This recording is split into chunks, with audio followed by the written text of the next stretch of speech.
Okie dokie. A few cars going past. Hello, Dolly Mollies and blokes and Dolly Mollies. Hope you're doing really good. Just want to show you some completed upgrades because we've done so much. Me and my bro was helping me a lot. I couldn't have done it without him.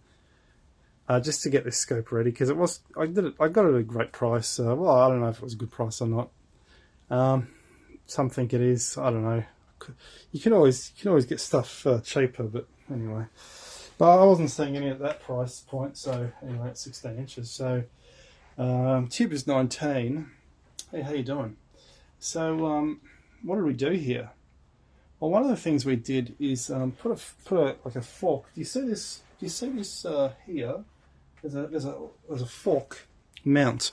So let's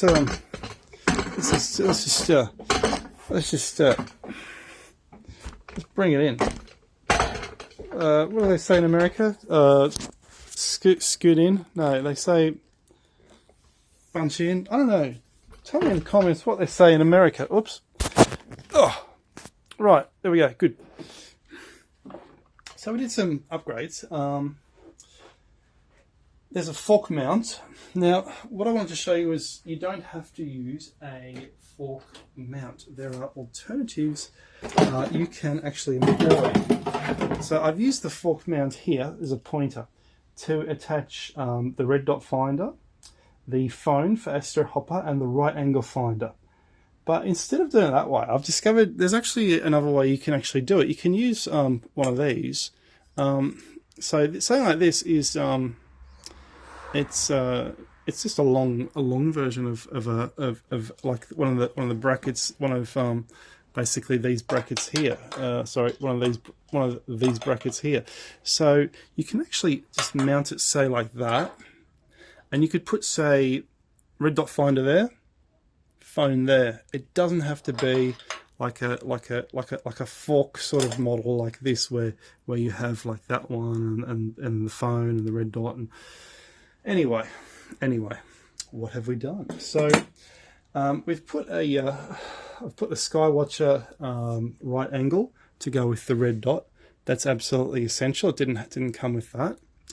I used Astro Hopper in the country. It does work quite well, but you do every so often you do need to keep recalibrating it, which is a bit of a pain.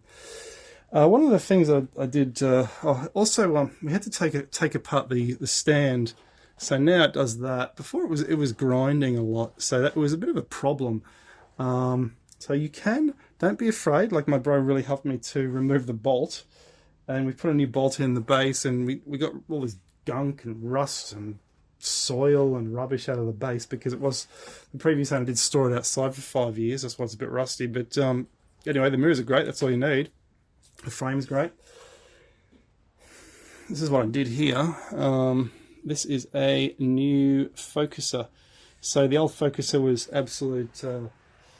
What had happened was it had been fiddled with by the previous owner, or they tried to fix it. And the problem is no one knows how these things actually work. That's the old one, right? And because no one knows how they work, because they're not the inventor. Apparently they're a bit fragile, these Crayford focusers, so it's not good to fiddle too much. So what I've done, it's now got a new one. So there's the fine, and there's the coarse, and it just, look at that, it's just so smooth. It's just, I can't believe how much better it is, and it doesn't rattle to the sides like the other one was. Now, putting a Crayford, this is for an 8-inch, on a 16-inch tube, there's going to be a gap. There's holes in it anyway, so it doesn't really matter, but I put a bit of sort of, I don't know what you call it, plastic sponge, black plastic sponge in there, or felt or whatever, just to stop the light coming through, because that will lighten up the image and make it a bit less contrast, just a tiny bit less contrast. That's one of the reasons why you need that as well. Anyway, I've just been showing you the upgrades. Hope you've enjoyed the video. So now we've got a much smoother motion. Oh, that's what they call it, the azimuth. Because they want to be fancy, they call it the azimuth. Let's throw an azimuth party. Astronomers only. Cheerio, guys.